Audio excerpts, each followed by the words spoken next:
Picture this. A woman walks into her workplace on Monday morning, and her coworkers don't even recognize her. Not because she got a dramatic haircut or lost weight, but because there's something completely different about her presence, her confidence, the way she carries herself. Her supervisor, who usually dreads their Monday morning meetings, finds himself actually enjoying their conversation. Her teenage daughter, who typically responds with eye rolls and one-word answers, suddenly opens up about her struggles at school. What happened? Just 1 week earlier, this same woman was drowning in anxiety, snapping at everyone around her, and feeling like she was barely keeping her head above water.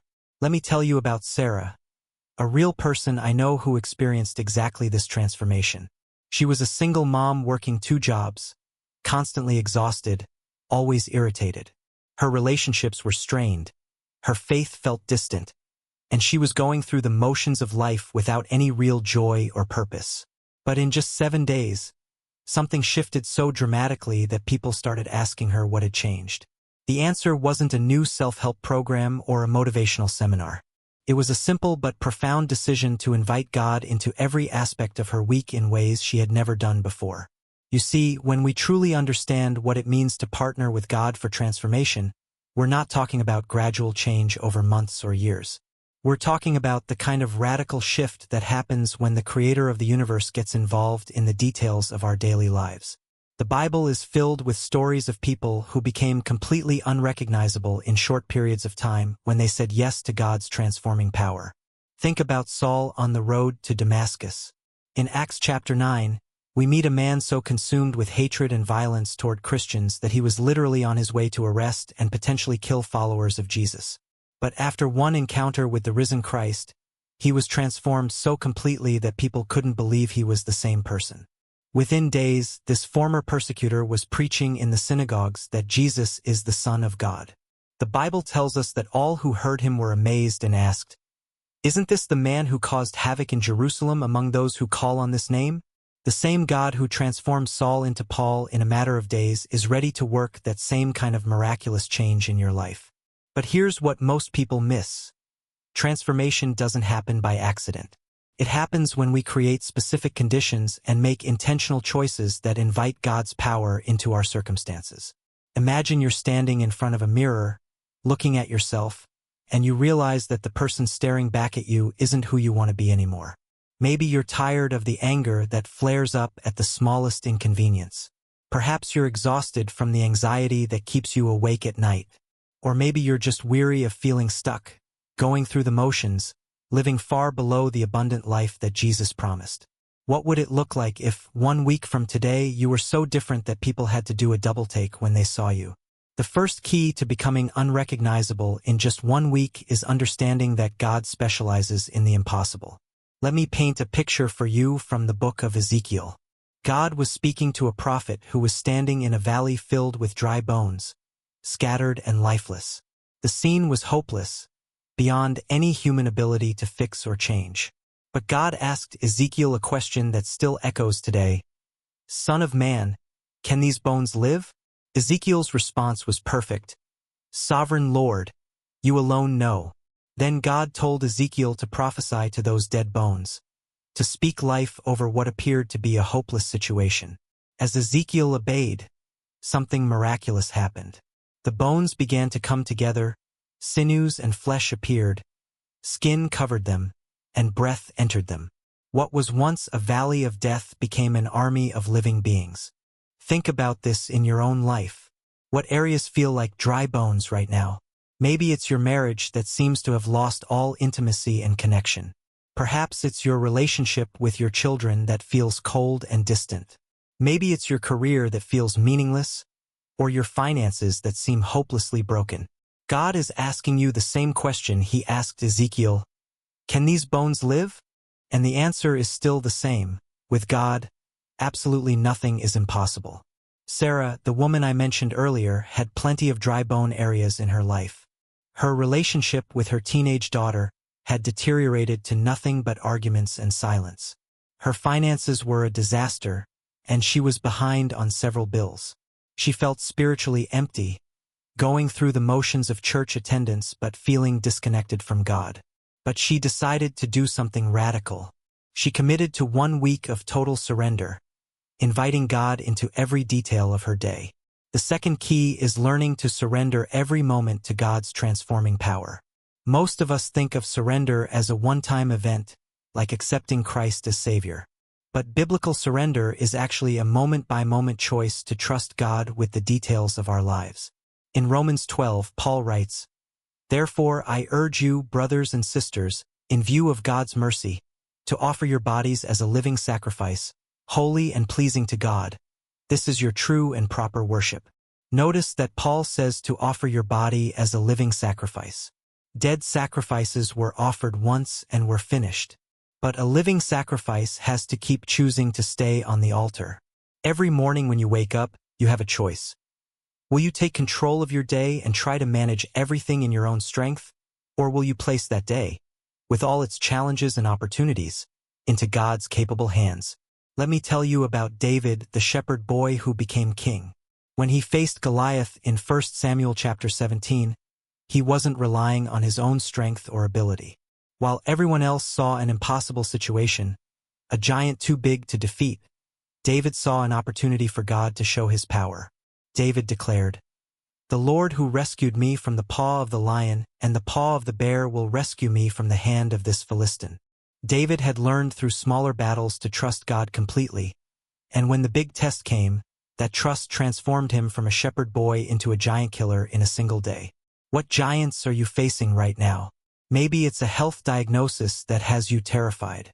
Perhaps it's a financial crisis that keeps you awake at night. Maybe it's a relationship that seems beyond repair.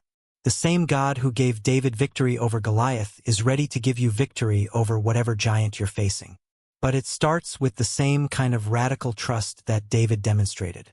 Sarah's giant was the constant stress and overwhelm that had become her normal way of life. She realized she had been trying to control everything, manage every detail, and solve every problem in her own strength. On Sunday night, she made a decision that changed everything. She got on her knees and had a conversation with God that went something like this: "God, I can't do this anymore. I'm exhausted. I'm failing at everything that matters, and I need you to take over. For the next 7 days, I'm going to trust you with every decision, every conversation, every challenge. I'm going to start each morning by giving you the day, and I'm going to end each evening by thanking you for how you worked." The third key is establishing daily practices that create space for God's voice. In our noisy, distracted world, we've lost the art of listening. We pray, but then we immediately jump into our busy schedules without waiting for God's response. We read the Bible, but we treat it like a textbook instead of a love letter from our Creator. Transformation happens when we learn to quiet our souls and create space for God to speak. Think about the story of Elijah in 1 Kings chapter 19. He had just experienced an incredible victory on Mount Carmel, where God sent fire from heaven and defeated the prophets of Baal. But then Jezebel threatened his life, and suddenly this mighty prophet was running scared, hiding in a cave, feeling depressed and defeated. God told him to go stand on the mountain because he was about to pass by. First came a powerful wind that tore the mountains apart and shattered the rocks, but God wasn't in the wind. Then came an earthquake, but God wasn't in the earthquake. After the earthquake came a fire, but God wasn't in the fire. And after the fire came a gentle whisper, a still small voice, and that's where God was. Elijah heard it, and it transformed him from a man running in fear to a prophet ready to complete his mission. In our culture, we expect God to speak through the wind, the earthquake, and the fire, the dramatic supernatural moments. But most often, God speaks in the gentle whisper, in the quiet moments when we stop rushing and create space to listen. Sarah discovered this on her very first morning of her transformation week. Instead of immediately reaching for her phone and checking emails, she spent the first 30 minutes of her day in complete silence, just sitting with God. She later told me that at first, the silence felt uncomfortable. Her mind raced with all the things she needed to do, all the problems she needed to solve. But as she kept choosing to redirect her attention back to God's presence, something beautiful happened. She began to sense a peace she hadn't felt in months. More than that, She started receiving gentle impressions about how to handle specific situations she was facing. Picture yourself implementing this same practice. Instead of starting your day by checking your phone and immediately filling your mind with news, social media, and other people's urgent demands on your attention, what if you began each day by sitting quietly with the Creator of the universe? What if you started each morning by saying, "Good morning, God. This day belongs to you. What do you want to show me? How do you want to work through me today?" The fourth key is learning to recognize and follow God's promptings throughout the day. The Holy Spirit is constantly speaking to us, guiding us, giving us wisdom for each situation we face. But we've trained ourselves to rely so heavily on our own understanding that we often miss these divine nudges. Transformation accelerates when we become sensitive to God's voice in the ordinary moments of our lives. Consider the story of Philip in Acts chapter 8. An angel of the Lord told Philip to go south to the road that goes down from Jerusalem to Gaza. Philip didn't know why, didn't know what he would find there, but he obeyed immediately. When he arrived, he saw an Ethiopian official sitting in his chariot, reading from the book of Isaiah but not understanding what he was reading. The Spirit told Philip to go near the chariot, and Philip obeyed again. The result was that this Ethiopian official heard the gospel, believed, and was baptized. Through Philip's sensitivity to God's promptings, the gospel spread to Africa. What if you lived with that same sensitivity to God's voice? What if throughout your day, you paused before making decisions and asked, "God, what would you have me do here?" What if you paid attention to those gentle impressions to call a friend, to help a stranger, to take a different route home, to have a specific conversation with your spouse or your children? Sarah experienced this on Tuesday of her transformation week. She was rushing through the grocery store, focused on getting everything on her list as quickly as possible, when she felt a gentle impression to slow down and really look at the cashier. When she did, she noticed that the young woman looked exhausted and stressed. Instead of just going through the transaction mechanically, Sarah looked her in the eyes, smiled genuinely, and asked how her day was going. The cashier's whole demeanor changed. She shared that she was working 2 jobs to put herself through school and was feeling overwhelmed. Sarah encouraged her, told her she was proud of her for working so hard for her education, and left that young woman with a completely different outlook on her day.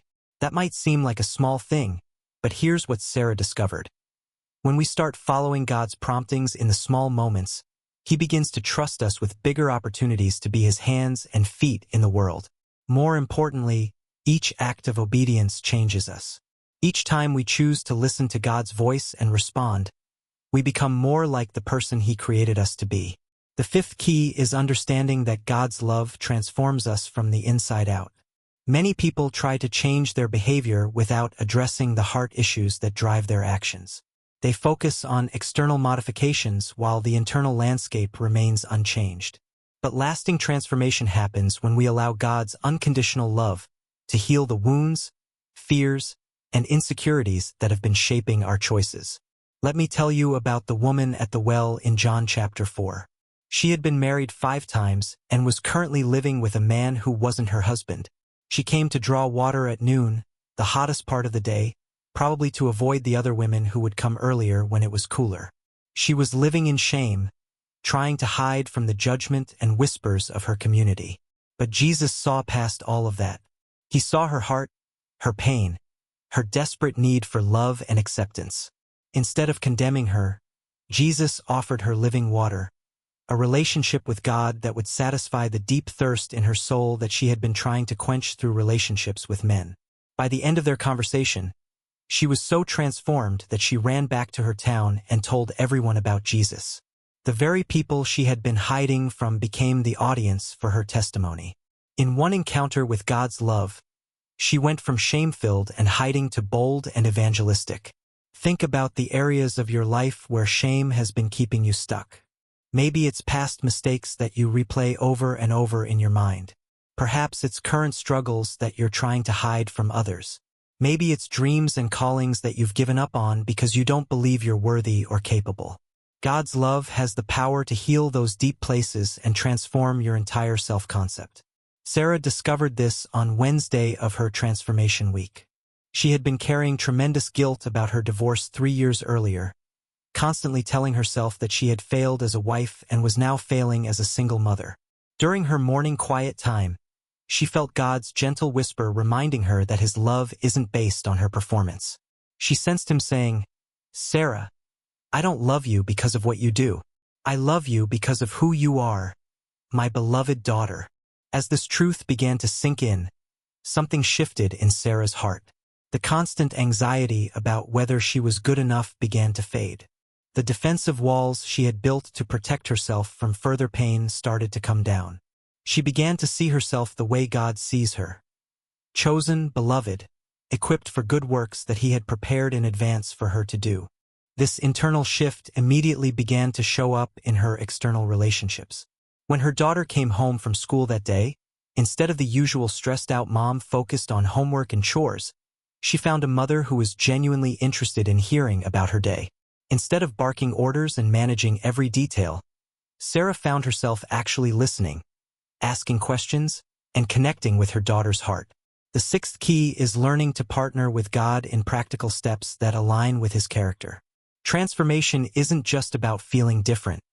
It's about living differently. When we understand God's character and begin to align our actions with his values, we start to experience the joy and peace that come from living in harmony with our Creator's design. Consider the story of Zacchaeus in Luke chapter 19. He was a chief tax collector, which meant he was wealthy but despised by his community. Tax collectors were known for cheating people, taking more than what was owed and keeping the extra for themselves. Zacchaeus had probably built his entire identity and security around his wealth and status. But when Jesus invited himself to Zacchaeus' house for dinner, everything changed. The encounter with Jesus' love and acceptance was so transformative that Zacchaeus immediately stood up and made practical commitments that reflected his internal change. He promised to give half of his possessions to the poor and to pay back 4 times the amount to anyone he had cheated. These weren't requirements that Jesus imposed. They were the natural overflow of a transformed heart.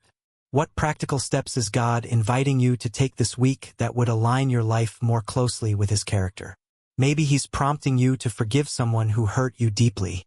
Perhaps he's calling you to be more generous with your resources, your time, or your encouragement. Maybe he's asking you to have a difficult but necessary conversation that you've been avoiding.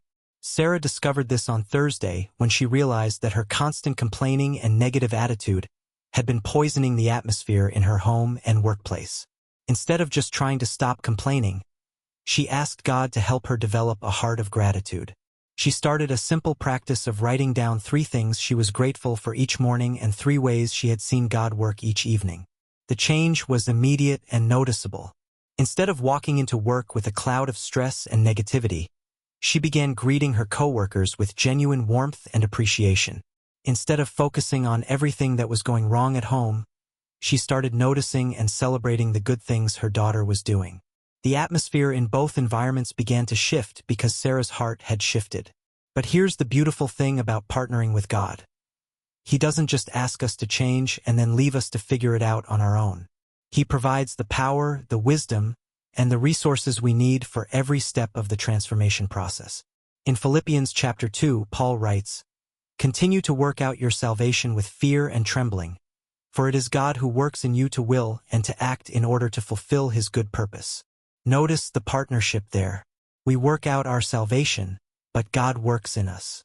We take the steps, but he provides the power.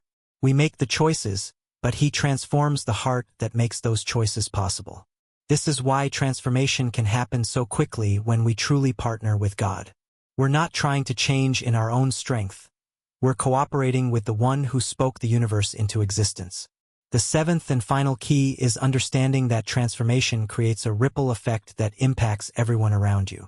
When you become unrecognizable through God's transforming power, you don't just change your own life. You become a catalyst for change in your family, your workplace, your community, and everyone whose path you cross. Think about the story of the Samaritan woman at the well again. Her encounter with Jesus didn't just transform her. It transformed her entire town. John chapter 4 tells us that many of the Samaritans from that town believed in Jesus because of her testimony. They said, "We no longer believe just because of what you said. Now we have heard for ourselves, and we know that this man really is the savior of the world. One transformed life became the gateway for an entire community to encounter the love and grace of God. This is the power of authentic transformation. It's contagious. When people see genuine change, when they witness someone becoming more loving, more peaceful, more joyful, more generous, it awakens something in their own hearts. They start asking questions. They want to know what's different, what's changed, how they can experience the same kind of transformation. Sarah experienced this ripple effect throughout her transformation week and beyond. Her daughter, who had been closed off and rebellious, began opening up and sharing her heart. Her ex-husband noticed the change during their weekly phone call about their daughter and asked what was different about her. Her co-workers started seeking her out for advice and encouragement instead of avoiding her because of her previous negativity. But the most powerful transformation happened in Sarah's relationship with her mother, who had been critical and difficult for as long as Sarah could remember. Instead of reacting defensively to her mother's criticism, Sarah began responding with love and patience. She started calling her mother regularly, not to argue or defend herself, but simply to connect and show care. Within a few weeks, her mother's entire demeanor toward her had changed. The relationship that had been a source of pain and stress became a source of joy and connection. Picture yourself 6 months from now, looking back at this week as the turning point that changed everything. Imagine the relationships that will be healed, the opportunities that will open up, the peace that will replace anxiety, the joy that will replace stress, the purpose that will replace emptiness. All of this is not just possible. It's what God desires for every one of His children. The same power that raised Jesus from the dead is available to raise dead areas of your life back to abundant living. The same love that transformed Saul into Paul, that changed the woman at the well from shame to boldness, that turned Zacchaeus from greed to generosity, is ready to transform you from wherever you are right now into who God created you to be. But remember, transformation requires partnership with God. It requires surrender, daily practices that create space for His voice, sensitivity to His promptings throughout the day, allowing His love to heal your heart, taking practical steps that align with His character, and understanding that your transformation will impact everyone around you. Right now, wherever you are listening to this, I want you to take a moment and talk to God. Tell Him about the areas of your life where you want to see transformation. Tell Him about the relationships that need healing, the habits that need changing, the fears that need conquering, the dreams that need resurrecting. Ask Him to make you unrecognizable in the best possible way over the next 7 days. And then commit to the daily practices that create space for His transforming power. Start each morning with surrender and silence. Listen for His promptings throughout the day. End each evening with gratitude and reflection on how you saw Him work. Take practical steps that align with His character. Allow His love to heal the deep places in your heart that have been driving your choices. I promise you this: if you truly partner with God for transformation over the next 7 days, people will notice a difference. More importantly, you'll experience the joy, peace, and purpose that come from living in alignment with your Creator's design for your life. Don't wait until tomorrow or next week to start. The God who can transform you in 7 days is ready to begin right now. Your unrecognizable life of freedom, joy, and purpose is just one surrender away. Are you ready to say yes to the adventure of transformation with the God who specializes in making all things new? If this message has impacted you, I want to encourage you to hit that subscribe button and turn on notifications so you never miss content that could change your life. Share this video with someone who needs to hear that transformation is possible, no matter what they're facing right now. And in the comments below, I'd love to hear about one area of your life where you're ready to invite God's transforming power this week. Your testimony could be exactly what someone else needs to hear to take their first step toward their own unrecognizable transformation. Remember, with God, your best days aren't behind you. They're ahead of you, starting right now.